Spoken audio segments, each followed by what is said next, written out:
ساڵێکی سەخت و نەخۆشمان تێپەڕان ساڵی 2020 تەمەنای ئەوە دەکەین کە ساڵی داهاتوو ساڵێکی باشتر بێت لەو ساڵی کە تێمان پەڕاند و لە دڵەوە بەناوی جەنابی کاک مەسرور بارزانی سەرۆکی بۆردی دەستگای خێرخوازی بارزانی بەناوی دەستگای خێرخوازی بارزانیەوە سپاسی پشتیوانی بەردەوامی هاوڵاتیانی کوردستان بە تایبەتی خێرۆمەندانی کوردستان دەکەین کە بەردەوام پاڵپشت بوونە لە پرۆژەکانی دەستگای خێرخوازی بارزانی کە هەموو ئەو پاڵپشتیە وای کردووە کە ئێمە لە هەر حاڵەتێکدا بە دەستێکی پڕەوە لە خزمەتی هاوڵاتیانی خۆشەویستی کوردستان دابین و هێشتا هەژمارەکە گەلەکە زێدە یا پەنابەرە لەوێ درێ هەنە 250,000 زێت سەرڤەی 250,000 هەنە و ژوانە 100 یەن ڕۆژاوای کوردستانێنە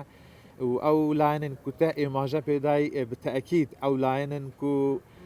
مخابن یعنی وەکو پێتوی نەهاتنە خزمەتکردن ئالیە پەروەردێ و ئالیە تەندروستیە و ئالیەندیژی هەنە تایبەتیژی دابینکردنا خواردنێژی هەنە وەکو ئەم دبینین و پرۆگرامێک ڕێکخراوێن نێودەوڵەتی هەیە تایبەتیژی ئاژانس و ڕێکخراوێن UN احتیمالە هاریکاری کێمتر ببن لێ ئەم دیگەل ڕائیەوە داینە ومە بەردەوامژی دە هەمی سەردانن خوادا دە کۆنفرانسێن نێودەوڵەتیدا دە وان کۆنگراندا ئەوین و ئەم پشکداریە دکەین ئەم تێکسیل سەرڤەیەکی دکەین و گەلک پێتویە و پشتیوانیا وان ئاوارە وان پەنابەران بهێتەکردن و مقابن هێشتا هەژمارەکە زێدە دناوە کەمپادا هەنە و بارودۆخێوان